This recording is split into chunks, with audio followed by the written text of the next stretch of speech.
اس کی مثال اگر آپ کے سامنے پیش کریں، یہ دونوں آپس میں ایسا ان کا گہرا رابطہ ہے، اسی لیے ایمان اور عمل کو ایک ساتھ قرآن مجید میں بہت بار بیان کیا گیا ہے۔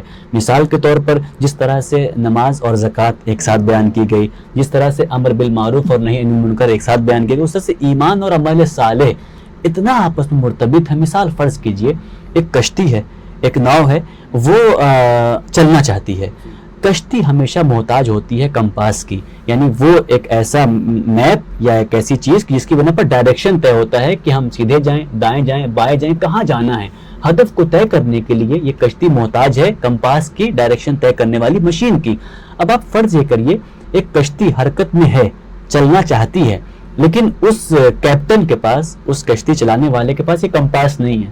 کیا یہ ناؤ ہدف تک پہنچے گی؟ نہیں پہنچے گی، بھٹک جائے گی۔ یہ اسی کو الٹا کر دیجئے، ایک کشتی کمپاس ہے، لوگ سوار بھی ہو گئے ہیں، لیکن یہ حرکت نہ کرے، کھڑی رہے اپنی جگہ پر، سب کچھ فٹ ہے، نہیں چلے گی تب بھی حرکت پر نہیں پہنچ پائے گی۔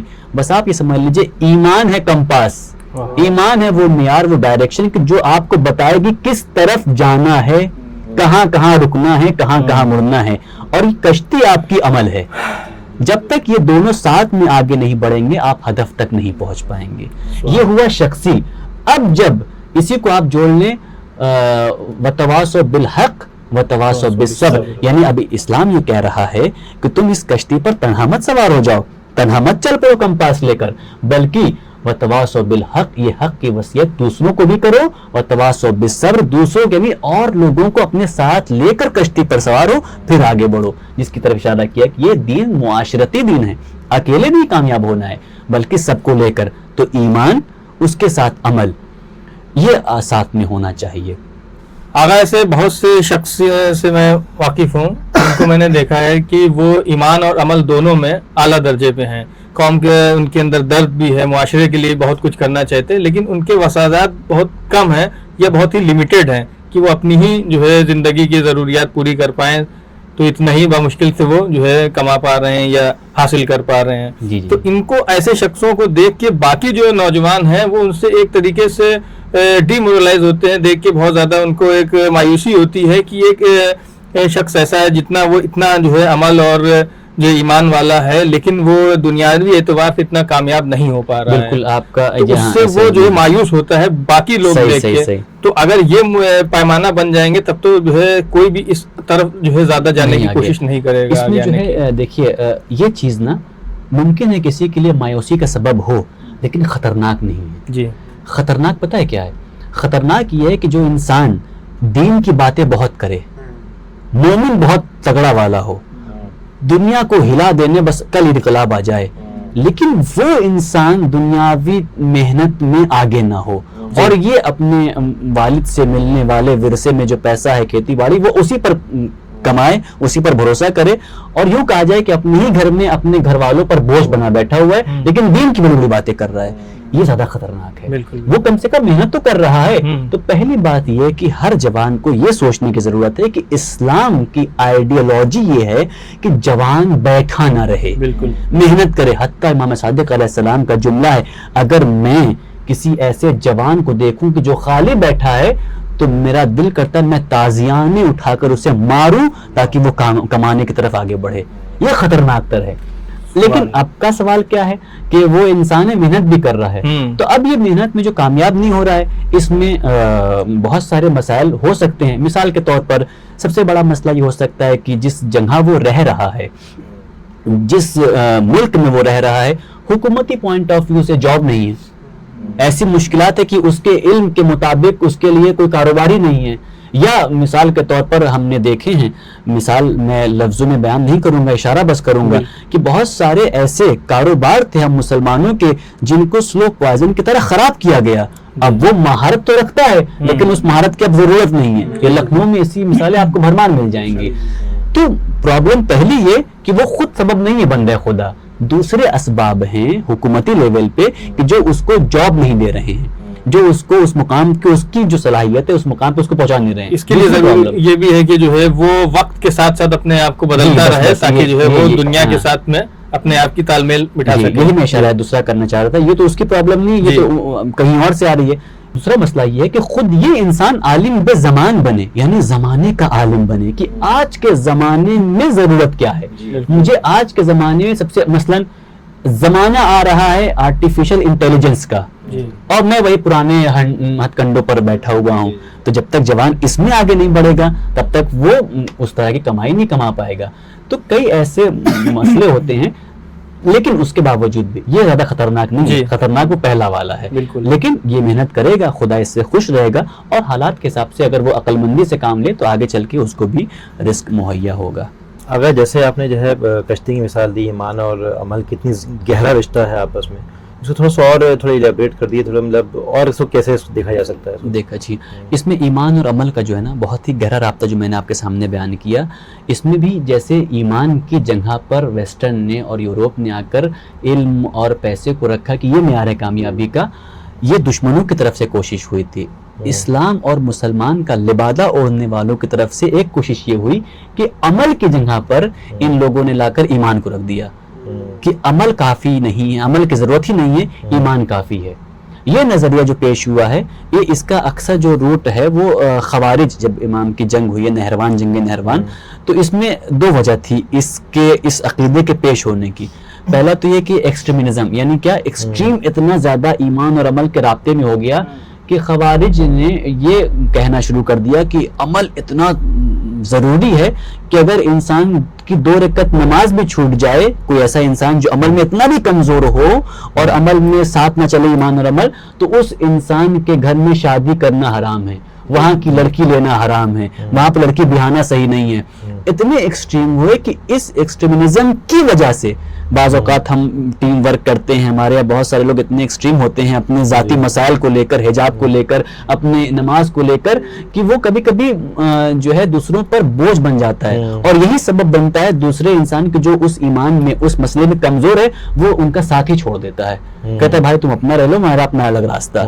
اس میں کیا ہوا، ایک فرقہ پیدا ہوا جس کا نام تھا ارجا، جس فرقے کا نام پڑا مرجیہ.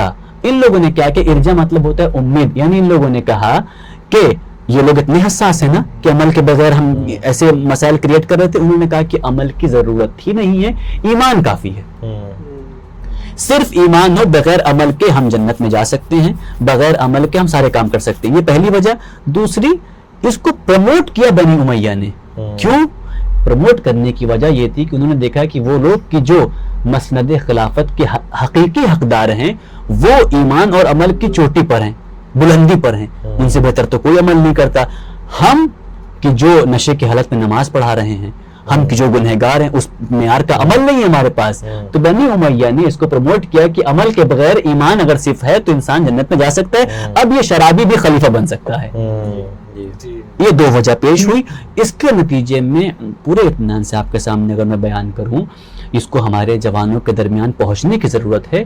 کربلا کے بعد سب سے بڑی لڑائی جو ائمہ نے لڑی، بہت ساری لڑائیوں میں سے، ان میں سے ایک عظیم ترین لڑائی تھی کہ ایمان کو عمل سے الگ کرنے کا ایک پوری مہم چلائی گئی کہ عمل کے بغیر انسان کامیاب ہو سکتا ہے. اور یہ مسلمانوں کی طرف سے. حتیٰ ایک مرتبہ ایک شخص امام صادق علیہ السلام کی خدمت میں آیا اور آن کر کہتا ہے کہ امام میں نے آپ کی ایک حدیث سنی ہے، اذا عرفت فعمل ما شئت، اگر تمہیں عرفان امام ہو جائے، تم امام کو پہچان لو، فعمل ما شئت، جو دل میں چاہے وہ کرو.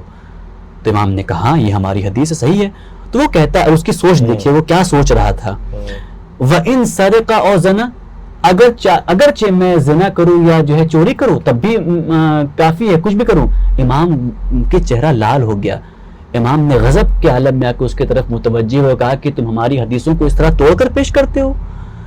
میں یہ کہنا چاہ رہا ہوں کہ جب تم کو ہمارا ایمان ہو جائے تو عمل صالح میں جو دل چاہے وہ کرو. تمہارا عمل صالح بھی ہمارے اوپر ایمان کے بعد قابل قبول ہے. نہ یہ کہ میں یہ کہنا چاہ رہا ہوں کہ تم کو ہم پر ایمان آ گیا ہے تو تم چاہے گناہ کرو، چاہے تم جو ہے نامحرم کو دیکھو، چاہے تم کوئی بھی حرام کام کرو، تم کامیاب ہو سکتے ہو. وہ فکر تھی جو اماموں نے جس کے خلاف لڑائی لڑی. یا مثال کے طور پر تو ایسا نہ ہو کہ انسان جو ہے وہ اپنے آپ کو اس طرح سے عمل سے الگ کرتا ہوا نظر آئے. وہ ضروری ہے. یہ جو مرجیہ گری ہے، یعنی مرجیہ ارجا والا قبیلہ، ائمہ کے دور میں ایک شخص تھا، وہ مرجیہ عقیدے کا حامل تھا. ایک شخص تھا شیعوں کا عقیدہ یہ کہ ایمان اور عمل دونوں ساتھ میں ہونے چاہیے. مرجیہ کہتا ہے کہ ایمان کافی، عمل کی ضرورت نہیں ہے. آپس میں گفتگو ہوئی، بحث ہوئی، یہ ہوا کہ چلو ٹھیک ہے، جو آئے گا آج سامنے سے دروازے سے پہلا جو انسان داخل ہوگا ہم لوگ وہ جو فیصلہ کرے گا مانیں گے.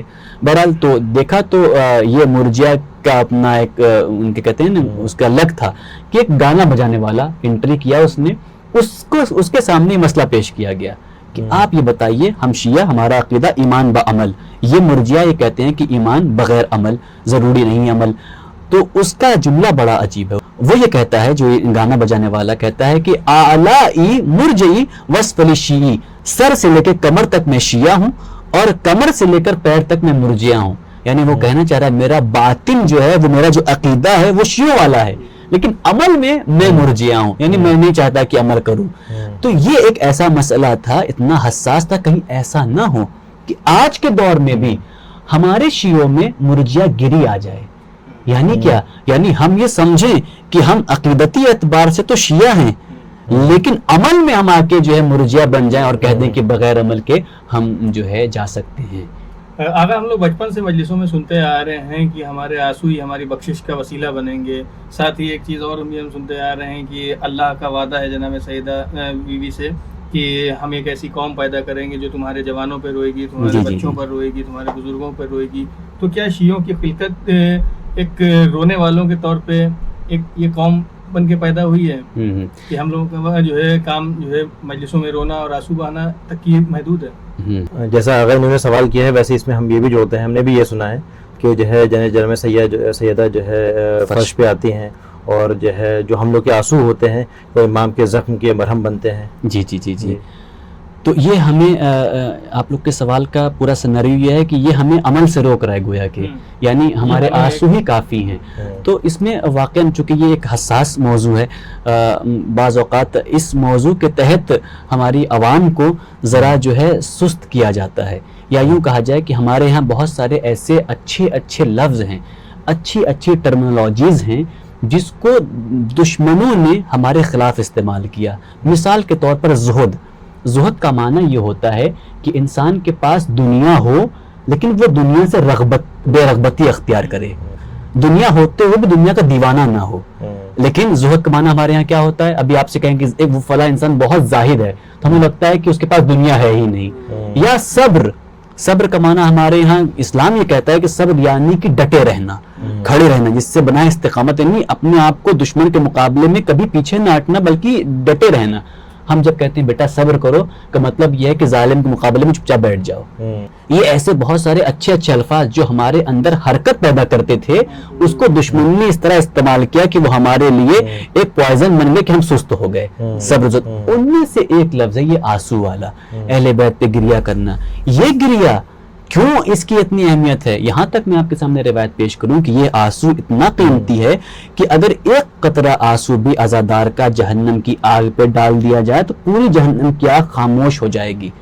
اتنا قیمتی آنسو ہے. بالکل آپ کی بات صحیح ہے، ہم رونے کے لیے پیدا ہوئے ہیں، بالکل آپ کی بات صحیح ہے. جناب سیدہ آنسو لینے آتی ہیں، وہ مرہم زخم حسین بنتا ہے.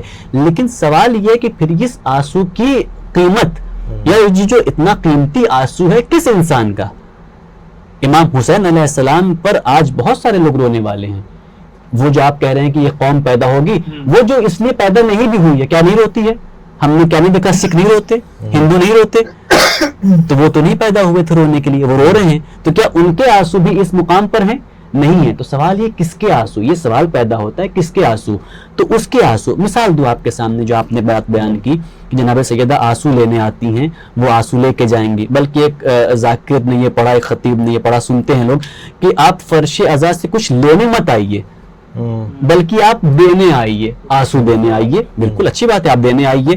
آپ کو نہیں سمجھ میں آتی ہے مجلس، آپ مت لیجئے، لیکن دینے آئیے. تو سوال یہ کہ جب آپ دے رہے ہوں گے، میں ایک مثال سے اس بات آپ کے سامنے پیش کروں گا. آپ کے گھر میں اگر کوئی ایک بڑے عہدے پر فائز انسان آئے، کوئی اہلکار آئے، کوئی نیتا، کوئی پردھان ٹائپ کا ایک بڑا آدمی آئے آپ کے علاقے میں، اور اس کا طے یہ ہے کہ وہ آپ کے گھر آئے گا، تو آپ اس کے اعزاز کے لیے، اس کے احترام میں آپ یہ کہیں گے کہ اپنے گھر کے 4 بچوں کو کھڑا کریں گے.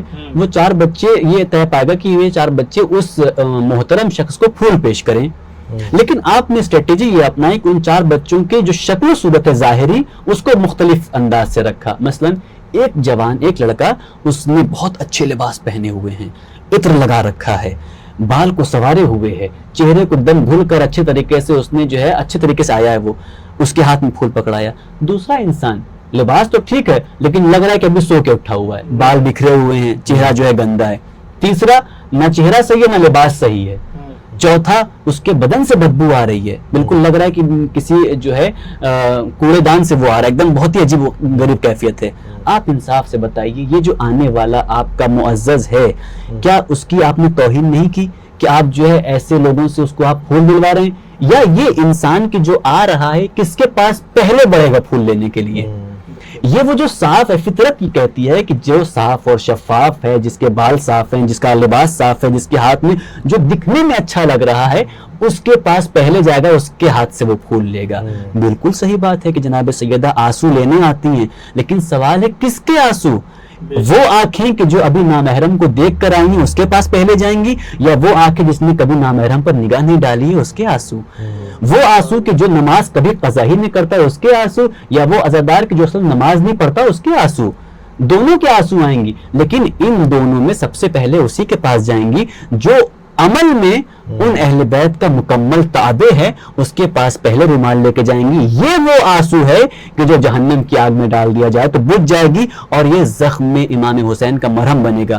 آپ کو یہ بہت ہی سامنے کی 2-4 والی بات ہے کہ وہ آنسو جو ہمیں اس دنیا میں چھوٹے موٹے ظاہری گناہوں سے مجھے نہیں بچا سکتے، مجھے نہیں روک سکتے، مجھے یہ آنسو نامحرم پر نگاہ پڑنے سے نہیں روک سکتے، یہ آنسو مجھے حرام کمائی سے نہیں روک سکتے، یہ آنسو اگر مجھے دنیا میں جھوٹ بولنے سے نہیں روک سکتے، یہ آنسو مجھے ان تمام تر حرام کام کے جو اہل بیت نے منع کیے نہیں روک پا رہے ہیں، تو پھر یہ آنسو مجھے جہنم کی آگ سے کیسے بچائے گا؟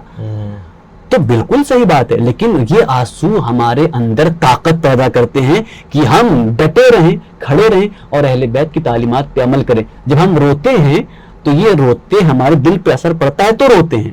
جب ہمارے دل پہ اثر پڑا اور آنسو نکلا تو ہم پہلا ارادہ کرتے ہیں کہ جس طرح امام چاہتے میں ویسا بن کے دکھاؤں گا.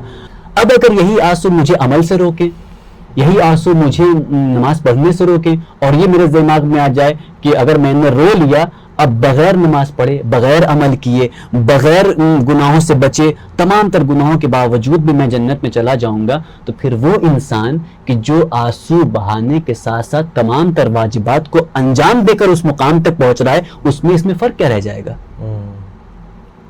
سب برابر ہو گئے نا. تو پھر وہ کرائٹیریا جو اہل بیت نے جس بنا پر قربانی پیش کی ہے، ساری باتیں صحیح ہیں آپ لوگوں کی، لیکن پھر وہ آنسو کی کیفیت انسان کی عمل سے طے ہوتے ہیں.